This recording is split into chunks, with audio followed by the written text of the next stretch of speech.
Hello everyone, welcome to the Amatya classes. Last class में हम जो हमारे प्रजामंडल मूवमेंट्स कर रहे थे वो हमने फिनिश कर लिए थे। आज की क्लास में हम उसका सिग्निफिकेंस, उसके इफेक्ट्स और एज अ समरी हम इस क्लास को रखेंगे। पूरे प्रजामंडल मूवमेंट जो इतना बड़ा हमने चैप्टर कंप्लीट करा है, मोर और लेस इस राजस्थान हिस्ट्री का one of the most important chapters में से एक है प्रजामंडल। तो उसको एक समरी में हम प्रिपेयर करेंगे ताकि क्या ना कि रिवीजन के लिए काफ़ी इजी रहे। जो इम्पोर्टेंट पॉइंट्स है वो हम समरी में वापस से देखेंगे। सबसे पहले बात करते हैं हम प्रजामंडल मूवमेंट अगर हमारा हुआ है तो अगर इतना लार्ज स्केल पे कोई मूवमेंट होता है, क्यों, हर प्रिंसली स्टेट में अपना अपना अलग मूवमेंट हमने देखा है, तो उसका कुछ ना कुछ सोसाइटी पे इफेक्ट पड़ता है। क्यों, चेंज तो जैसे 30-40 साल तक मूवमेंट चले हैं हमारे, तो चेंज तो सोसाइटी में वो लेके आते हैं ओवर पीरियड ऑफ टाइम। तो वो चेंजेस हम देखेंगे। जो हमारा पिछड़ा हुआ वर्ग था, जैसे कि आप वुमेन कह सकते हैं या फिर ट्राइबल कह सकते हैं, उनकी जो कंडीशन थी, सोसाइटल स्टेटस था, उसमें क्या चेंज आया, कैसे उनको लीडरशिप पोजीशंस मिली, कैसे यूनिटी आई, और जो वुमेन एम्पावरमेंट था वो भी एक कहीं ना कहीं हम देखेंगे, क्योंकि हमने देखा है कि हमारे जो फीमेल लीडर्स थी उन्होंने बढ़ चढ़ कर पार्टिसिपेट किया है प्रजामंडल मूवमेंट में। इवन वी विल सी कि कैसे ये वुमेन पार्टिसिपेशन सिर्फ राजस्थान प्रजामंडल तक ही सीमित नहीं रहा। ये जो हमारी लीडर्स थी, फीमेल लीडर्स थी, इन्होंने नेशनल मूवमेंट में भी पार्टिसिपेट किया है। तो वो सारी चीजें हम आज की क्लास में देखेंगे। तो स्टार्ट करते हैं। सबसे पहले हम देखेंगे कि सिग्निफिकेंस देखते हैं। सबसे पहले तो हमको सिग्निफिकेंस ही देखना है कि, जस्ट अ मिनट,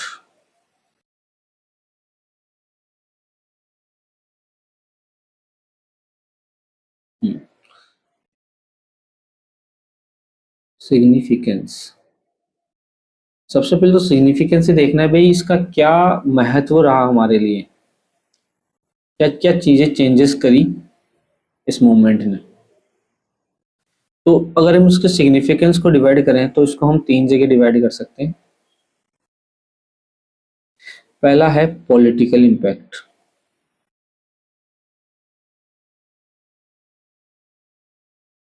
कुछ पॉलिटिकल इम्पैक्ट्स रहे होंगे, कुछ सोशल इम्पैक्ट्स रहे होंगे,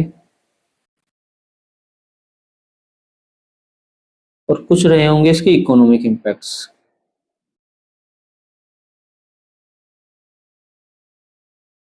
तो ये हम बात करेंगे तीन डायमेंशंस की, ठीक है, इसके सिग्निफिकेंस में, कि तीनों डायमेंशन, पॉलिटिकल, सोशल, इकोनॉमिक, तीनों डायमेंशंस में क्या इफेक्ट्स रहे हैं ना।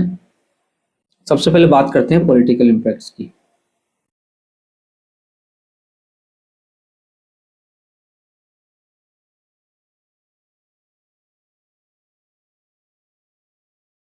तो वही हमारा चार्ट रहेगा और हम इम्पैक्ट्स देखते हैं। पॉलिटिकल इम्पैक्ट, सबसे पहले के तो हम देखते हैं कि अवेयरनेस। ऑब्वियस सी बात है कि अगर पॉलिटिकल अवेयरनेस आई है, political impact, awareness about political rights. ये सारी बातें हमने लेक्चर्स में कहीं ना कहीं करी है, बार बार रिपीट करी है जब हमने इसको समझने की कोशिश करी है। आज हम इसको एज ए फ्रेम देख लेते हैं, है ना, एज ए समरी। तो सबसे पहले तो हमारा अवेयरनेस हुई पॉलिटिकल राइट्स के बारे में।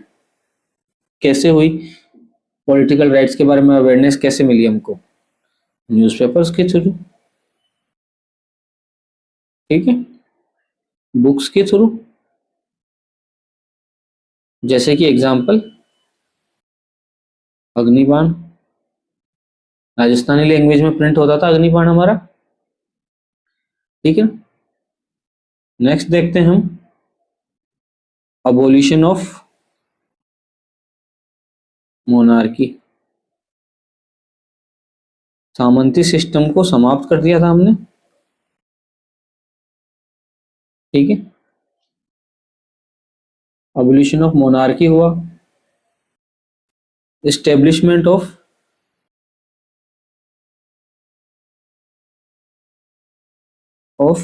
रेस्पॉन्सिबल गवर्नमेंट, या फिर आप कह सकते हैं डेमोक्रेसी। डेमोक्रेसी का मतलब जनता के द्वारा चुनी हुई सरकार, और सामंती सिस्टम में क्या होता था कि एक राजा है, उसका बेटा उसके बाद राजा बनेगा। डेमोक्रेसी आई हमारे पास में, तो पॉलिटिकल इम्पैक्ट्स देखे हमने, पॉलिटिकल राइट्स से अवेकनिंग हुई, अबोलिशन ऑफ मोनार्की हुई, स्टेब्लिशमेंट ऑफ रेस्पॉन्सिबल गवर्नमेंट हुआ, ठीक है ना। एक इम्पैक्ट इन मूवमेंट्स ने क्या किया, किंग्स को फोर्स किया पब्लिक पार्टिसिपेशन के लिए।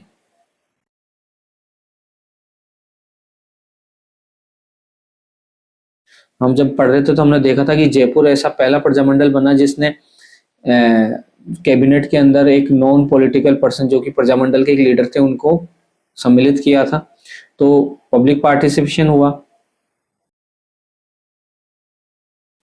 ठीक है। दूसरा एक सबसे बड़ी बात जो हमने पिछले क्लासेस में की थी कि ब्रिटिश इंडिया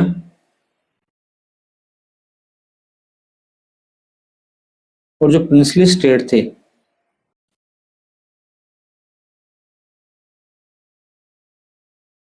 वो एक तरीके से बिल्कुल सेपरेट थे। मीन्स उनके अंदर कोई बहुत ज्यादा आप कह सकते हैं कि ब्रिटिश इंडिया में नेशनल मूवमेंट्स चल रहे थे, है ना, और नेशनल मूवमेंट काफी पीक पे चल रहे थे, लेकिन प्रिंसली स्टेट में कोई इंटरफेयर था नहीं, तो ये एक दूसरे से काफी आइसोलेटेड थे। और प्रिंसली स्टेट में क्या ना कि कोई भी पॉलिटिकल अवेकनिंग नहीं थी, नो पॉलिटिकल अवेकनिंग, ठीक है। तो इन मूवमेंट्स ने क्या किया है कि प्रिंसली स्टेट में पॉलिटिकल अवेकनिंग लेके आए और प्रिंसली स्टेट्स को अलाइन किया किसके साथ, नेशनल मूवमेंट के साथ, नेशनल मूवमेंट्स के साथ में प्रिंसली स्टेट्स को अलाइन किया। मींस आप कह सकते हैं इन शॉर्ट ब्रिटिश इंडिया जो हम थी उसके साथ में अलाइन हो गए कौन, प्रिंसली स्टेट्स। तो ये सबसे बड़ा इम्पैक्ट था। इसके कारण क्या हुआ, इसी के कारण क्या हुआ कि जब आज़ादी के बाद में सभी प्रिंसली स्टेट, जब अंग्रेजों ने ये कहा था कि प्रिंसली स्टेट्स को आज़ादी है वो अलग हो सकते हैं, लेकिन वो अलग हो नहीं पाए थे क्योंकि वो अलाइन हो चुके थे नेशनल मूवमेंट के साथ में, उनमें नेशनलिज्म की जो भावना थी वो पूरी तरह से आ चुकी थी। यही एक रीजन है कि भारत एज ए इंडिया जो हमारा आज देखते हैं वो एज ए इंटैक्ट रहा। तो इसका प्रजामंडल मूवमेंट्स का काफी इंपॉर्टेंट रोल है उस चीज में। आगे बढ़ते हैं, इसके वुमेन एम्पावरमेंट देखते हैं। दूसरा हुआ वुमेन एम्पावरमेंट।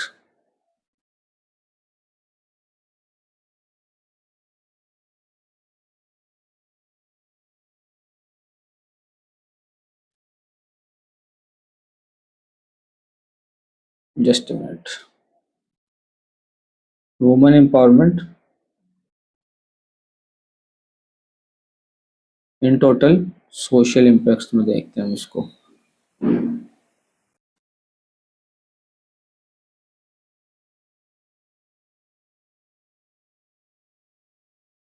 अगर हम हमारे सोशल इम्पैक्ट्स देखें, पहला था हमारा पॉलिटिकल इम्पैक्ट्स, दूसरा सोशल इम्पैक्ट्स। तो सोशल इम्पैक्ट्स में एक तो वुमेन एम्पावरमेंट हो गया, ठीक है, अपलिफ्टमेंट ऑफ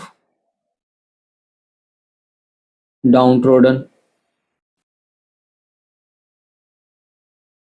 जो हमारे सोसाइटी का सबसे निचला हिस्सा था उनका अपलिफ्टमेंट हुआ क्योंकि उनको खुद के पॉलिटिकल राइट्स के बारे में पता चला, यूनिटी आई और वो भी मूवमेंट का हिस्सा बने, ठीक है। तो अनटचेबिलिटी तो कहीं ना कहीं कम हुई हुई इन मूवमेंट्स के कारण।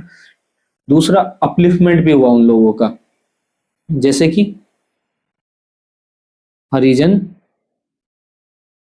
सेवा संघ की स्थापना की गई थी, इसने एक मुख्य भूमिका निभाई हरिजन सेवा संघ ने, डाउन ट्रोडन जो भी हमारे निचले स्तर के लोग थे उनको अपलिफ्टमेंट करने के लिए। इन मूवमेंट्स ने क्या ना कि स्ट्रेस किया,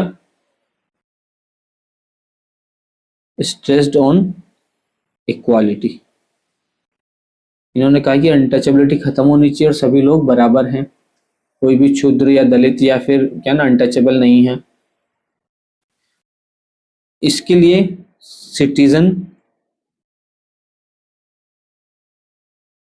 इन इक्वालिटी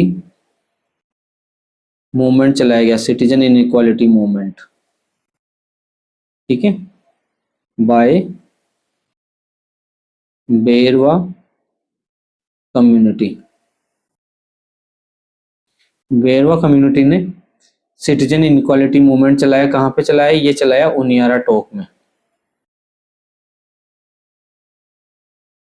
ठीक है, नेक्स्ट है कि अनटचेबिलिटी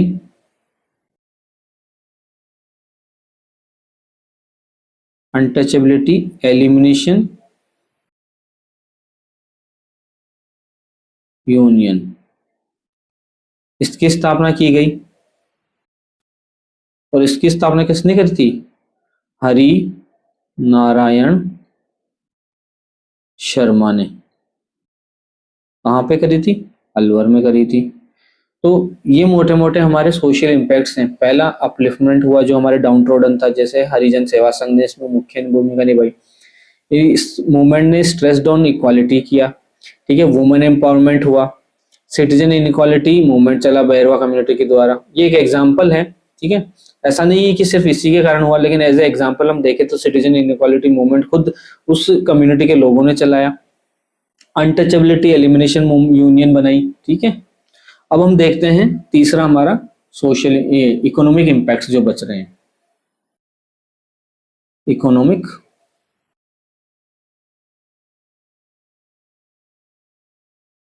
इम्पैक्ट्स।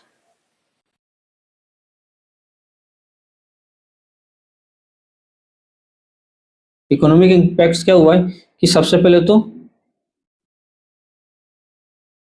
एक्नॉलेजमेंट किसका? फार्मर राइट्स का। किसान को खुद जो किसान के राइट्स थे, उनके जो अधिकार थे, उनका एक्नॉलेजमेंट हुआ कि सरकार ने मानना स्टार्ट किया कि भाई किसान अगर कोई है तो उसका भी कुछ अधिकार है। वो जिस जमीन पे फसल कर रहा है, ऐसा नहीं कि वो सारी ही जमींदार की है। अगर कोई किसान किसी जमीन पे फसल कर रहा है, सालों से करता रहा, तो वो जमीन उसी की है। ठीक है, वो जमींदार की नहीं मानी जाएगी। तो किसानों को खुद के अधिकारों के बारे में पता चला। इससे क्या हुआ? सबसे बड़ा चेंज हुआ इंडियन हिस्ट्री के अंदर, अबोलिशन ऑफ जागीरदारी सिस्टम। जब हम मॉडर्न हिस्ट्री में पढ़ेंगे तो इस चीज को डिटेल में देखेंगे कि कैसे जागीरदारी सिस्टम ने ही कि एक तरह से जो किसानों का इतना ज्यादा शोषण हो रहा था, उसके पीछे पूरा जो ब्रिटिश सिस्टम किस तरह से शोषण कर रहा था, उसका पूरा बैकबोन ही जागीरदारी सिस्टम था। ठीक है, तो ये हमने देखा कि इकोनॉमिक इम्पैक्ट्स देखे, सोशल इम्पैक्ट्स देखे और चेंजेस देखे सोसाइटी में।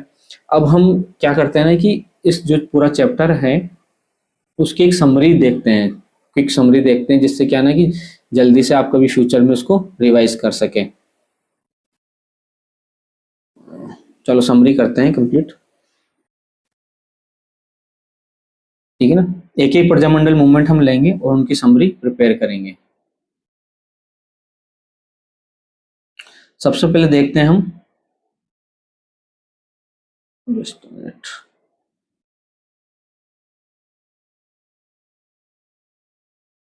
मारवाड़ प्रजामंडल। मारवाड़ प्रजामंडल मूवमेंट। इसके फाउंडर कौन कौन थे? इसके फाउंडर थे जय नारायण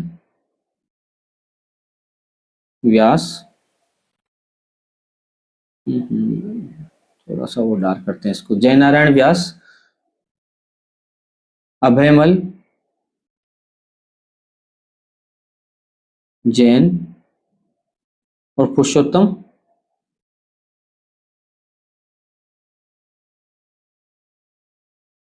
नायर। ठीक है, तो आप ऐसा कीजिए कि आप भी एक ऐसी टेबल बना लीजिए मेरे साथ में।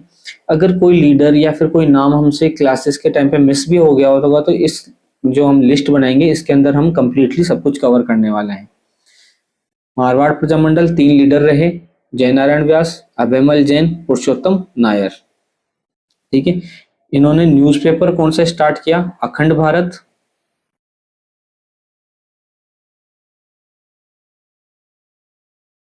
दूसरा पीप, एक अखंड भारत, दूसरा पीप और तीसरा अग्निबाण।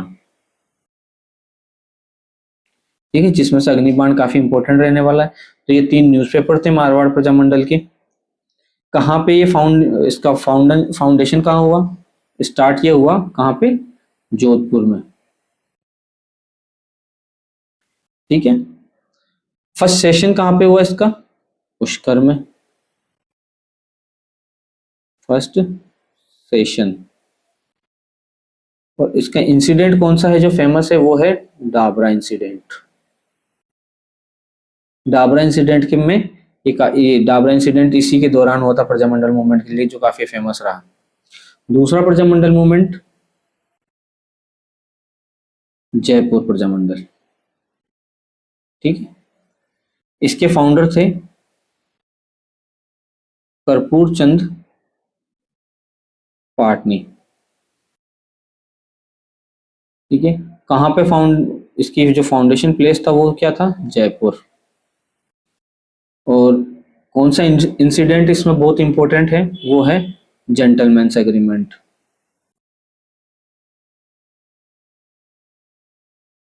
Gentleman's agreement. नेक्स्ट हम देखेंगे बीकानेर।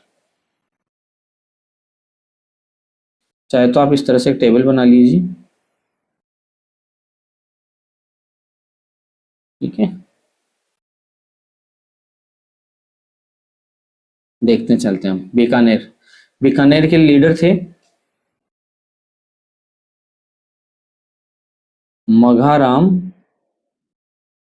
वैद्य। वैद्य मघाराम बोल लो, मघाराम वैद्य बोल लो, एक ही बात है। कहाँ पे बनाया गया ये, कैलकाटा में। ठीक है, मैंने बताया था आपको लास्ट क्लास में कि बहुत सारे प्रजामंडल मूवमेंट है जो राजस्थान के बाहर भी स्थापित किए गए, कि जब लीडर्स जो इंडियन नेशनल कांग्रेस के सेशंस में जाते थे वहीं पे संगठन बनाया जाता था। तो ये कैलकाटा में किया गया। और कौन कौन से इंसिडेंट इसमें इंपॉर्टेंट है, एक तो बीरबल डे। ठीक है, दूसरा बीकानेर कॉन्स्पिरेसी केस। ये 2 इंसिडेंट काफी इंपॉर्टेंट रहे। आगे बढ़ते हैं, मेवाड़। मेवाड़ प्रजामंडल, इसके लीडर्स भंवरलाल, बलवंत सिंह मेहता, सॉरी, बलवंत सिंह मेहता, माणिक्यलाल वर्मा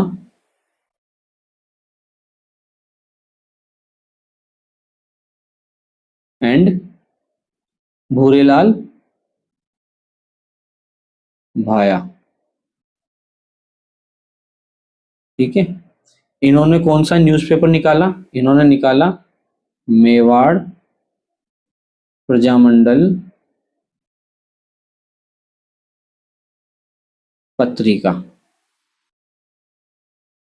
ठीक है, स्थापना कहाँ की गई, उदयपुर में। फर्स्ट सेशन कहाँ हुआ, उदयपुर में। और कौन सा इंसिडेंट इंपॉर्टेंट है, सत्याग्रह रमेश व्यास अरेस्ट कर लिए गए थे इसके दौरान।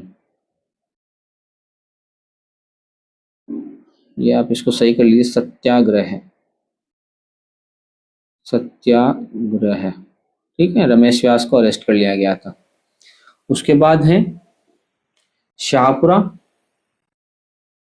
हम हमारे टेबल को और थोड़ा सा बड़ा कर लेते हैं, ये थोड़ी लाइन टेढ़ी मेढ़ी है ना, चल जाएगा काम। सेपरेट ही तो करना है हमको। शाहपुरा, ठीक है, इसके लीडर थे लादू राम व्यास और रमेश चंद्र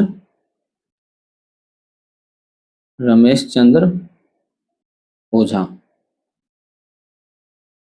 ठीक है, और इसका जो फर्स्ट सेशन था वो शाहपुरा में हुआ, और फाउंडिंग प्लेस भी शाहपुरा ही है इसका। यहाँ पे रेस्पॉन्सिबल गवर्नमेंट बनी ठीक है, और पीएम बने इसके गोकुल लाल असावा।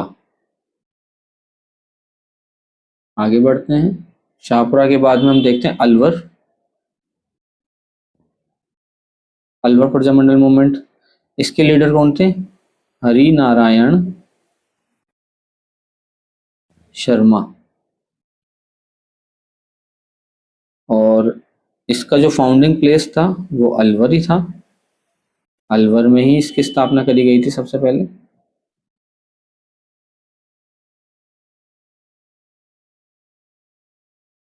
देखो आप एक तो लाइंस पे मत जाना, लाइंस बहुत ज्यादा सीधी खींची नहीं जा रही है मुझसे, ठीक है, ड्राइंग इतनी अच्छी है नहीं मेरी, फिर भी मैं कोशिश कर रहा हूँ कि अच्छे से अच्छा लिख पाऊँ आपके लिए, ठीक है। तो ये अलवर प्रजामंडल था। नेक्स्ट देखते हैं इसके आगे, हमारा है Bharatpur Prajamandal movement.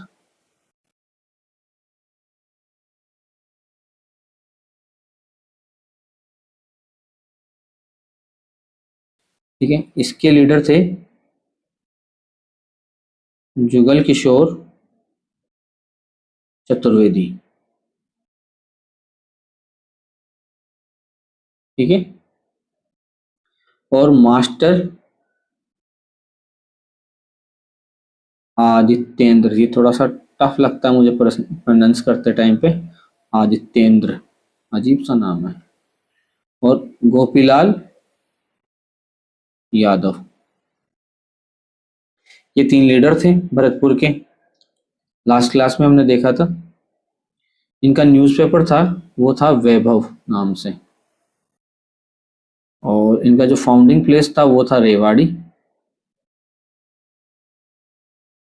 Next Prajamandal movement हमारा करौली।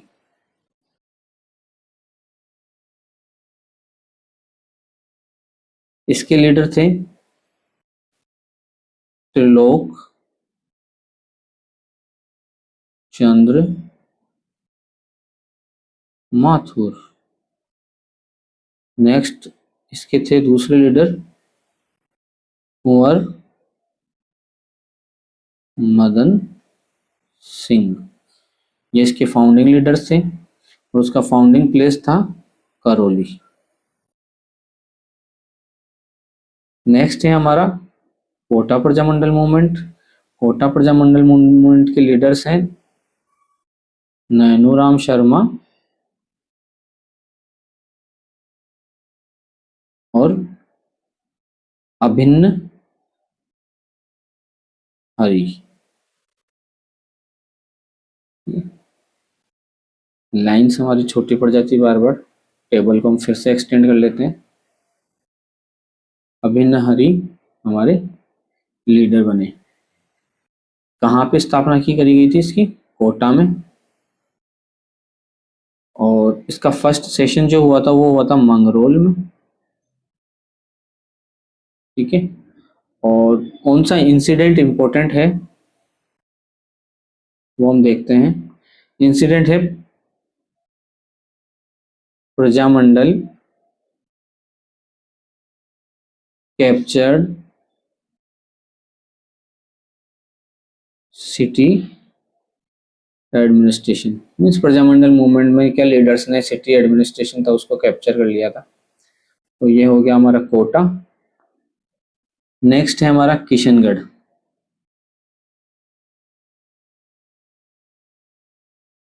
ठीक है, इसके थे क्रांति चंद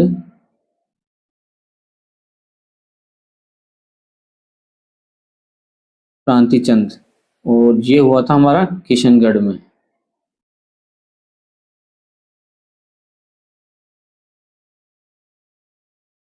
कान अच्छा, इनका पूरा नाम नहीं लिखा मैंने, क्रांति चंद चौठानी। ठीक है, ये इनके फाउंडर थे। नेक्स्ट है सिरोही। सिरोही थे लीडर हमारे गोकुल भाई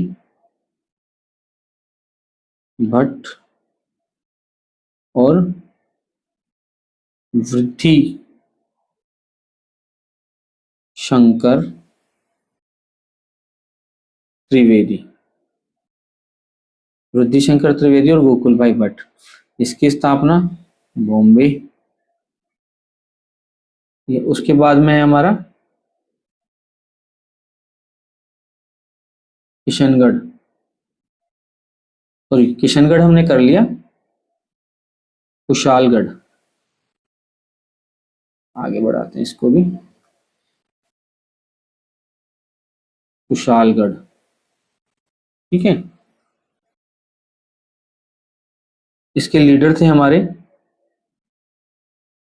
भंवरलाल निगम, और इसका जो फाउंडिंग प्लेस था वो कुशालगढ़ ही था। लास्ट क्लास में हमने किया इसको। नेक्स्ट जो हमारा प्रजामंडल था वो था बांसवाड़ा। इसके लीडर थे भूपेंद्र नाथ त्रिवेदी और धूलजी भाई भावसर। इनका जो न्यूज़पेपर था उसका नाम था संग्राम, लड़ने के लिए तैयार हमेशा। फाउंडिंग प्लेस बांसवाड़ा ही था इनका, ठीक है। और अगर हम इंसिडेंट देखें, जो इम्पोर्टेंट इंसिडेंट हुआ, एक तो फीमेल विंग थी इनकी, ठीक है, फीमेल विंग ऑफ प्रजामंडल थी।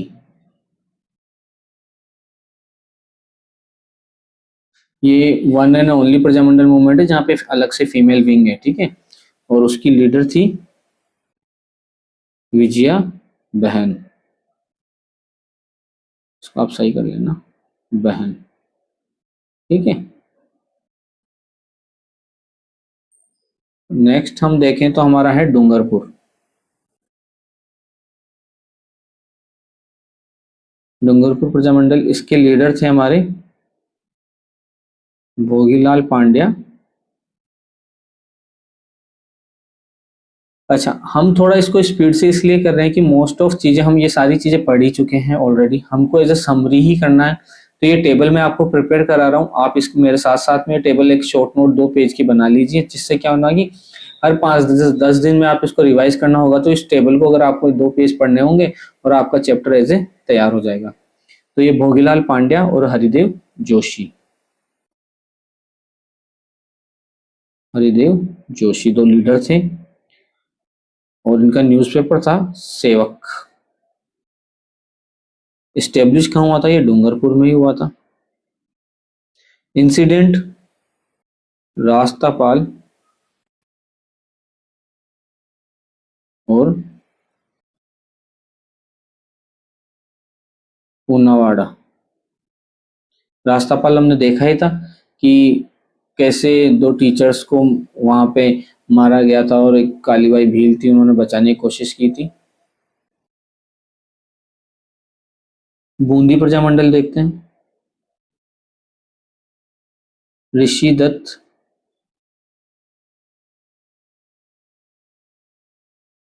मेहता लीडर थे, राजस्थान न्यूज़पेपर निकाला था इन्होंने। बूंदी में ही इनका क्या ना कि एस्टेब्लिश किया था इसको। नेक्स्ट है हमारा धौलपुर, इनके लीडर थे ज्वाला प्रसाद जिज्ञासु और कृष्णदत्त पालीवाल। कृष्णदत्त पालीवाल, इसकी जो फाउंडिंग प्लेस थी अगेन वो धौलपुर ही थी, और जो इंसिडेंट इंपॉर्टेंट है उसमें है तसीमो इंसिडेंट।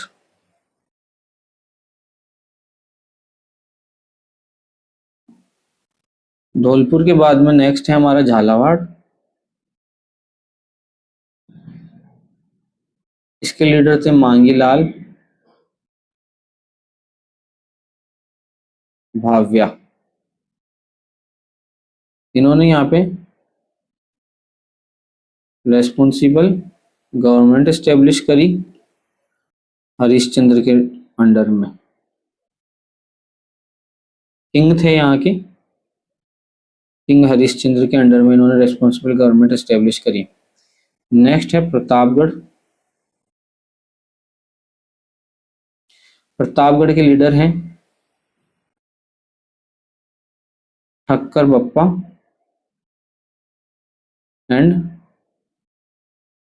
अमृत लाल पायक।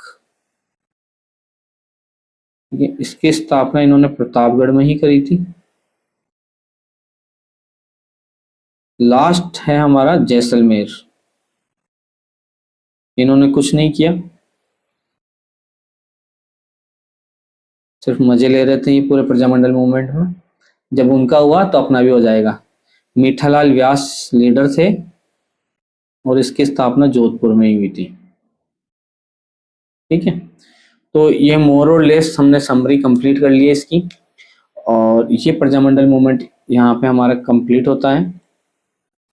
इससे रिलेटेड क्वेश्चंस जो प्रजामंडल में आए हुए हैं वो हम जब हमारे PYQ करेंगे तब हम इससे रिलेटेड क्वेश्चंस भी लेंगे और देखेंगे कि कितने क्वेश्चंस हैं। जो मोस्ट ऑफ क्वेश्चंस हम देखेंगे कि हमारे नोट्स में से आ रहे हैं, और अगर नोट्स में से क्वेश्चन नहीं भी आ रहे हैं तो आप जो एलिमिनेशन टेक्निक है वो लगा के आप क्वेश्चन आंसर तक पहुंच सकते हैं। ठीक है, इससे ज़्यादा मैं नहीं मानता हूँ कि आपको पढ़ने की कोशिश करनी चाहिए या इसके बाहर जाना चाहिए, क्योंकि मोस्ट ऑफ द इंफॉर्मेशन मैंने क्या किया ना कि इसके अंदर कवर अप करने का ट्राई किया है आपके लिए।